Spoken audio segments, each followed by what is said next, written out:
Hey, good morning and welcome to UroNurse News. Don't forget to like and subscribe. Today, an extraordinary discovery coming out of a major cellular mapping project is challenging what we thought we knew about pregnancy biology. Researchers have identified a completely new type of cell, and remarkably, they only appear during pregnancy. And here's the part that's caught everyone's attention. Even the scientists say it plainly. No one knows what they are. This discovery comes from a detailed new cellular atlas of the placenta and uterus created by researchers at UCSF. The team analyzed more than 1.2 million cells across pregnancy, from early implantation all the way to birth. What they found was unexpected. A previously undescribed subtype of cells that appears only during gestation.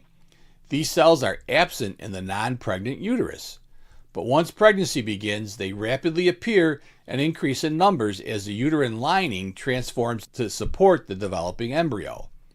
According to researchers, this transformation is part of how the uterus becomes a temporary life support system for the fetus. Now, here's where it gets even more interesting.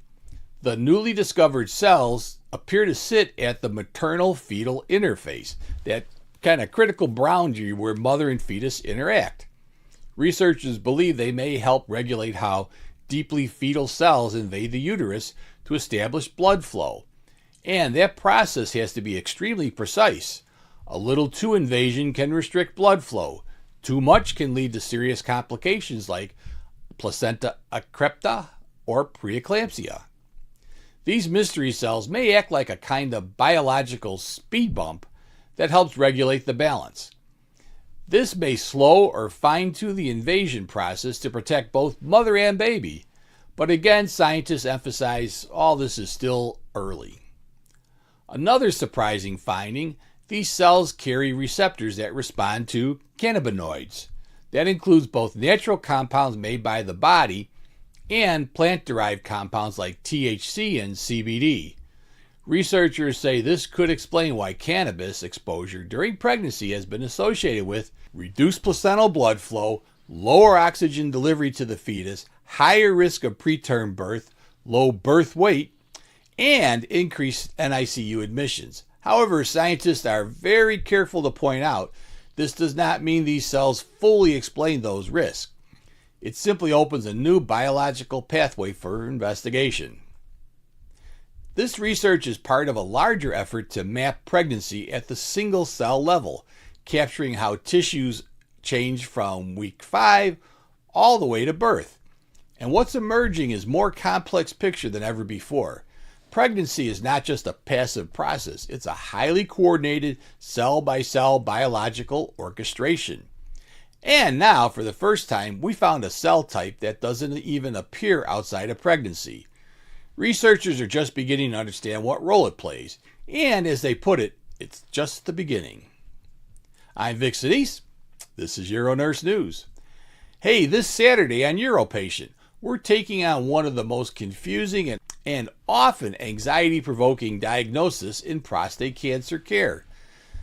Gleason 3+3 = 6, that low-grade prostate cancer. For many patients, just hearing the word cancer triggers immediate fear. But what if this specific score doesn't mean what most people think it means?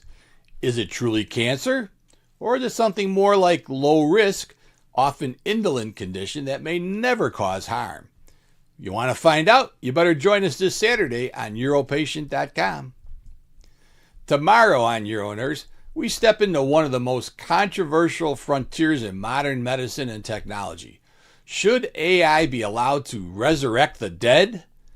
From digital voices that sound eerily real to interactive digital twins of lost loved ones, the lines between memory and reality is fading fast. But is this innovation healing grief or just freezing it in place? Interestingly, I've watched 2 shows now, Matlock and this other one called Scarpetta, which both had an AI grief bot. Find out what it means tomorrow. UroNurse News every weekday at 9 a.m. Central Time. UroNurse News every weekday at 9 a.m. Central Time, bringing you the news that shines. UroNurse News.